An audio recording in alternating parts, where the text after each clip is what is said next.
نہیں نا؟ بولو یار نہیں۔ پڑھے لکھے لوگ ہوں گے امید کرتا ہوں، کیونکہ مشہور گاؤں ہے۔ ارے مدرسے نہیں گئے، اسکول تو گئے ہوں گے نا؟ آپ نے ایسے نہیں کہہ دیا جیسے کبھی گئے ہی نہیں اسکول،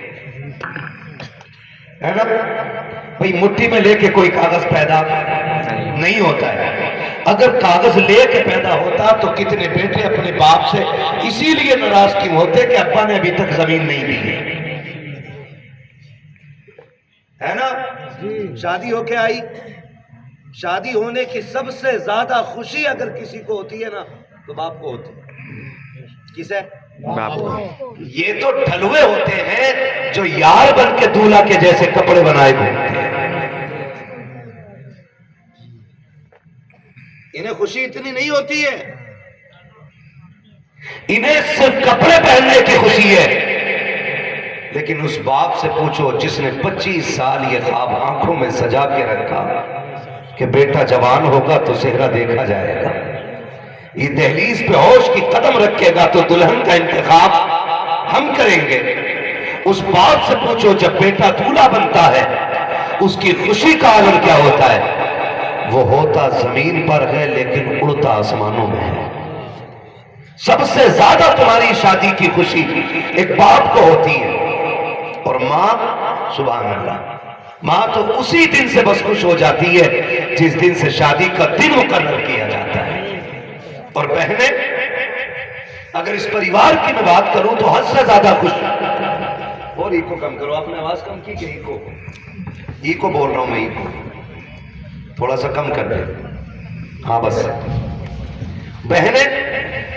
بہنوں کا عالم یہ ہوتا ہے کہ جب سے شادی کا دن مقرر ان کی تیاریاں شروع ہو جاتی ہیں۔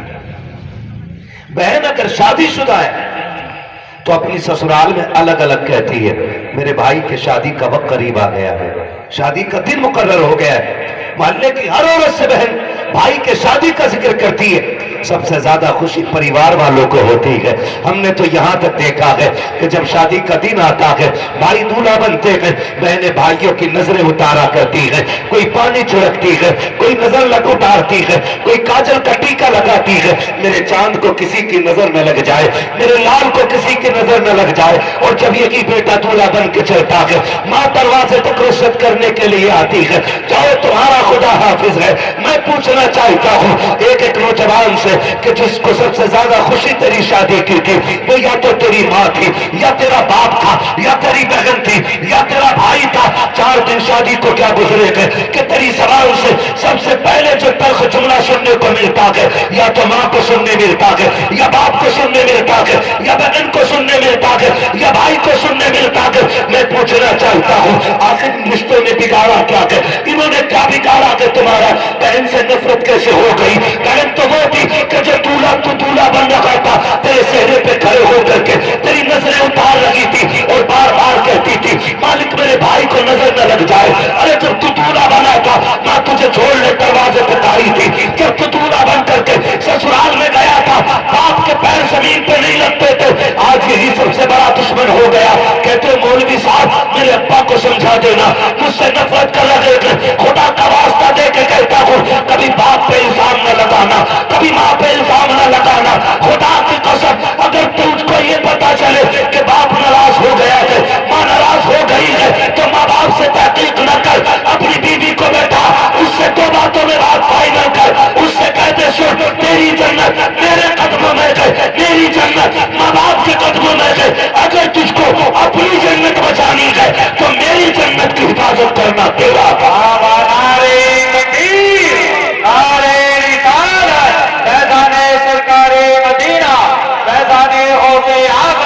حضرت علامہ مفتی حماد صاحب قبلہ، علماء اہل سنت، جشن دستار بندی۔ یہی کیجئے گا خدا کے واسطے، زندگی بڑی مختصر ہے۔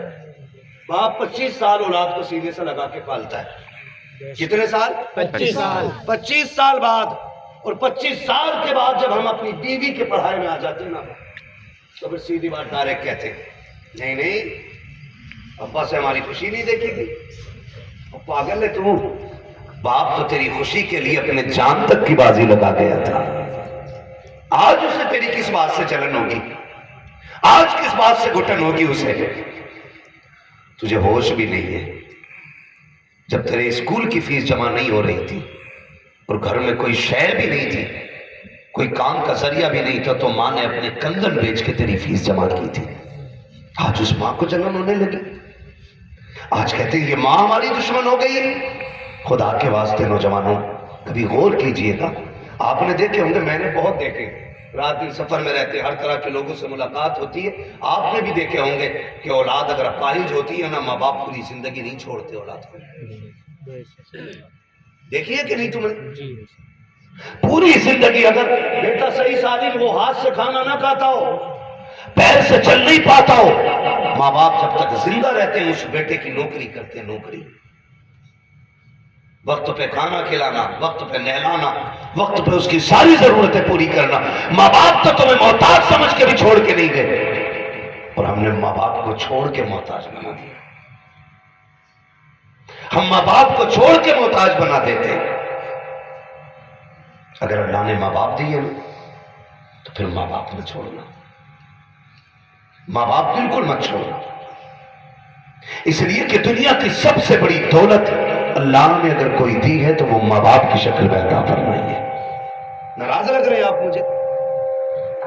ناراض تو نہیں ہے نا؟ وہ بھی کہ تو کیا بگاڑ لو گے؟ میں 1 گھنٹے کے لیے آیا ہوں، چلا جاؤں گا، لیکن اگر ان باتوں پہ عمل کر لیا نا تو قبر میں لیٹ کے بھی میرے لیے دعا کرو گے، قبر میں لیٹ کر بھی میرے لیے دعا کرو گے آپ، اگر یہ بات آپ کے ذہن میں آ گئی تو۔ ہم سوچیں ماں باپ کے انتخابات پہ بگڑ جاتے، نہیں، وہ ایک بار کہتی سنو 8 لوگوں کی روٹی بنانی پڑتی ہے، الگ ہو جائیں تو 3 روٹی بنائیں گے، 1.5 تم کھانا 1.5 ہم، اور للو کی سمجھ میں فوراً آ گئی، ہاں اس کی سمجھ میں فوراً آ گئی، اس نے کہا بڑی اچھی بات جی، الگ کھائیں گے، الگ بنائیں گے، ڈائریکٹ چولہا لے کے ادھر بیٹھ گئے، لیکن ہوش نہیں ہے، ہوش نہیں ہے۔ جو مزہ پہلے ماں باپ کو کھلانے میں آتا ہے نا، وہ خود گرم روٹی کھانے میں مزہ نہیں آتا ہے، خود وہ کھانا کھانے میں اکیلے مزہ نہیں آتا ہے۔ اور میں یہ بھی نہیں کہتا کہ کسی کی بیٹی کو کتا بنا کے رکھو، بھائی وہ پریوار چھوڑ کے آئی ہے، ماں چھوڑ کے آئی ہے، باپ چھوڑ کے آئی ہے، پورا گھر چھوڑ کے آئی ہے، اس کو حق دو، اور ماں باپ کا حق ماں باپ کو عطا کرو۔ کس کا حق؟ بولو زور سے، ماں باپ کا۔ ماں باپ کا حق ماں باپ کو دو، بیوی کا حق بیوی کو دو، بیوی کو دو۔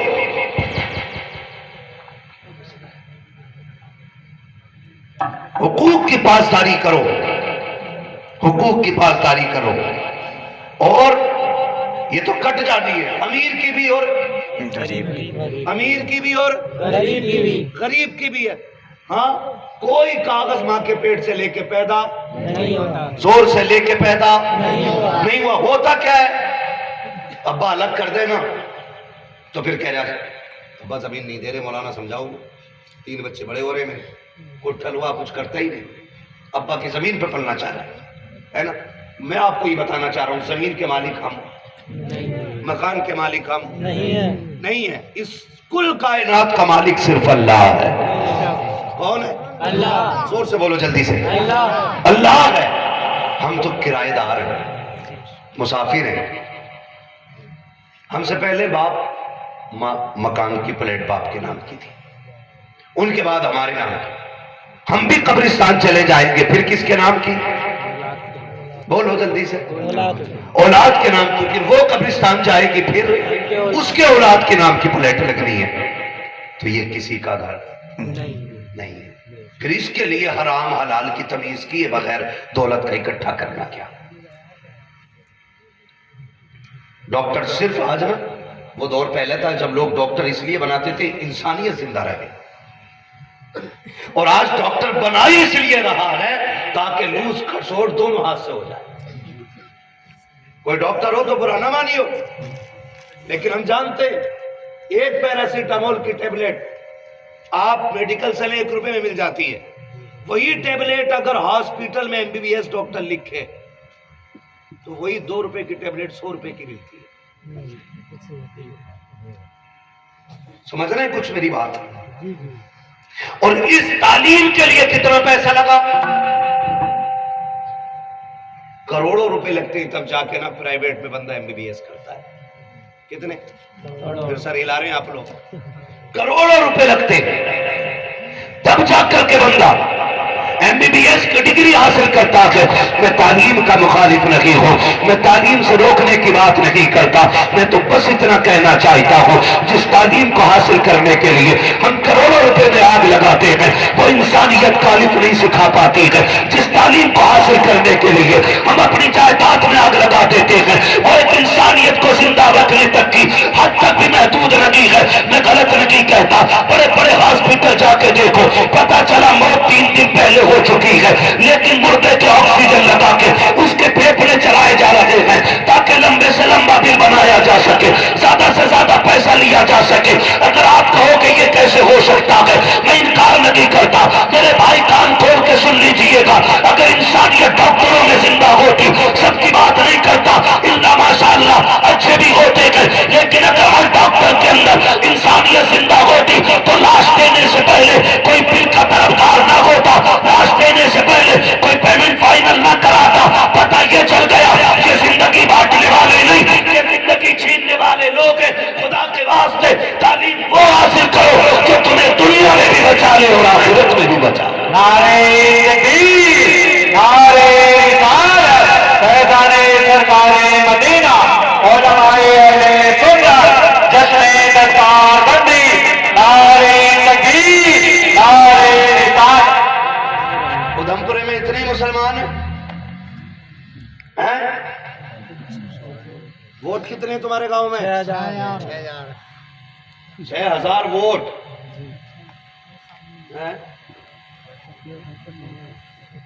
بہرحال میں سمجھ گیا اب جو مجھے اندازہ لگانا تھا میں نے لگا لیا ہے.